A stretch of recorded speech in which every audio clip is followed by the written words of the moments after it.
Tata consultancy services, Tata steel, Tata Motors, Jaguar land rover, Tata chemicals, Tata consumer products, Tata power, Indian hotel, Tata advance system. कारोबार जगत का शायद ही कोई ऐसा क्षेत्र हो जिसमें टाटा नहीं हो। नाम गिनते जाइए, लेकिन टाटा ग्रुप की कंपनियों की फहरिस्त खत्म नहीं होगी। रतन टाटा की अगुवाई में टाटा ग्रुप ने वो मुकाम दर्ज किए जो 100 देशों से भी ज्यादा तक फैला हुआ है। 150 से ज्यादा देशों में टाटा ग्रुप के प्रोडक्ट्स बिकते हैं। 165 बिलियन डॉलर से भी ज्यादा रेवेन्यू है। 33.3 ट्रिलियन डॉलर का मार्केट कैप है। ऐसे में अब हर कोई ये जानना चाहता है रतन टाटा के बाद अब इस ग्रुप को लीड कौन करेगा, कौन इस ग्रुप का असली मालिक होगा, रतन टाटा की विरासत की कमान कौन संभालेगा।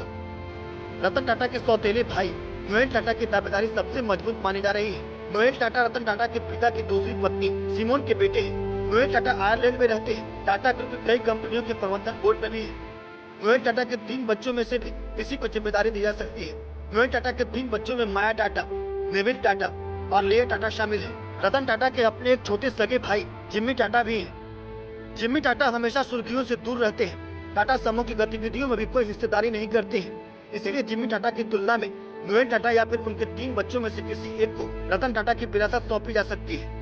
2012 में 75 साल की उम्र होते ही रतन टाटा ने ग्रुप से खुद को अलग कर लिया था। अपनी जगह नोएल टाटा की पत्नी अनु मिस्त्री के भाई साइरस मिस्त्री को चेयरमैन बनाया, लेकिन साइरस मिस्त्री के कई फैसलों से टाटा का नाम खराब होने की वजह से 2016 में रतन टाटा ने बर्खास्त कर दिया। 2017 से एन चंद्रशेखर टाटा सन्स के चेयरमैन हैं। रतन टाटा आजीवन कुंवारे रहे, शादी नहीं की। कई बार उनकी शादी को लेकर लोगों ने उनसे सवाल भी किए और उन्होंने कभी इन सवालों का बुरा नहीं माना। हर बार अपने बेहतरीन सेंस ऑफ ह्यूमर से जवाब देकर लोगों को चारों खाने चित कर देते थे। टाटा ग्रुप आज जिस मुकाम पर है उसमें टाटा की 2 साल की विरासत तो शामिल ही है, लेकिन उसमें रतन टाटा की वो विजनरी फैसले भी शामिल हैं, जिनको लेकर कई बार उनको यहाँ तक कहा गया कि कंपनी दिवालिया हो जाएगी। लेकिन रतन टाटा ने हर बार अपने फैसले को सही साबित कर कारोबार जगत को चौंका दिया। रतन टाटा ने इस सोच को बदल दिया कि अमेरिका और यूरोप की कंपनियां ही दूसरे देशों की कंपनियों का अधिग्रहण कर सकती हैं। रतन टाटा ने टाटा सन्स को रिवर्स कोलोनियलिज्म का दूसरा नाम बना दिया था। साल 2000 में ब्रिटेन की सबसे बड़ी चाय कंपनी टेटली को 407 बिलियन अमेरिकी डॉलर में खरीदा। 2007 में एंग्लो डच कोरस स्टील समूह को 12 बिलियन डॉलर में खरीदा। 2008 में जगुआर लैंड रोवर को 2.3 बिलियन अमेरिकी डॉलर में खरीदा। दुनिया भर की बड़ी विदेशी कंपनियों को खरीदकर रतन टाटा ने भारतीय उद्योग जगत को एक नई संजीवनी दी थी।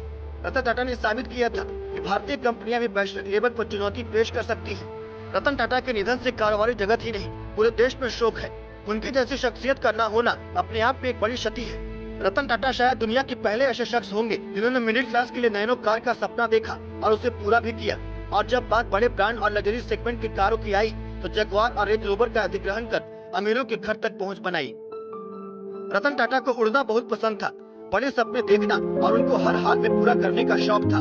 खुद प्लेन उड़ाना पसंद करते थे। रतन टाटा का शौक ही था। जब एयर इंडिया की भारत सरकार ने बोली लगाई तो मुंह मांगी कीमत पर अपनी पारिवारिक विरासत की पहचान एयर इंडिया को खरीद लिया। F-16 फाल्कन उड़ाकर दुनिया भर में अपना लोहा मनवाया। 2007 में 69 साल की उम्र में रतन टाटा पहले भारतीय व्यक्ति बने थे जिन्होंने F-16 फाल्कन फाइटर जेट उड़ाया था। रतन टाटा ने यह कारनामा 2007 के बेंगलुरु एयर शो के दौरान किया था। परोपकारी कार्यों में टाटा सन्स का कोई जोड़ नहीं है। परिवार की इस विरासत को रतन टाटा ने एक नई ऊंचाई तक पहुंचाया। भारतीय छात्रों की मदद के लिए कॉर्नेल यूनिवर्सिटी को 28 मिलियन डॉलर का दान दिया। रतन टाटा के इस फंड से गरीब और मध्यम वर्ग के भारतीय विद्यार्थियों की मदद की जाती है। हार्वर्ड बिजनेस स्कूल में छात्रों की मदद के लिए 50 मिलियन डॉलर दान किए। IIT बॉम्बे में रिसर्च को बढ़ावा देने के लिए 95 करोड़ रुपए की राशि दान दी। ब्रून रिसर्च और एडल की फाउंडेशन की दुनिया भर के दानवीरों की लिस्ट में रतन टाटा का नाम सबसे ऊपर आता है, जिसके मुताबिक रतन टाटा की लीडरशिप के दौरान टाटा सन्स ने 7,60,000 करोड़ से भी ज्यादा का दान किया। रतन टाटा की शख्सियत को सम्मानित करने के लिए भारत सरकार ने साल 2000 में पद्म भूषण और साल 2008 में पद्म विभूषण से नवाजा।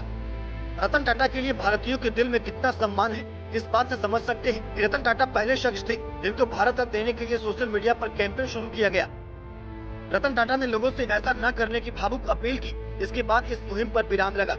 भले ही रतन टाटा को भारत रत्न सम्मान नहीं मिला हो, लेकिन कोई भी इस बात से इनकार नहीं कर सकता कि रतन टाटा सही मायने में भारत के रत्न थे और लोगों के दिलों में इसी रूप में जिंदा रहेंगे। Team news nation.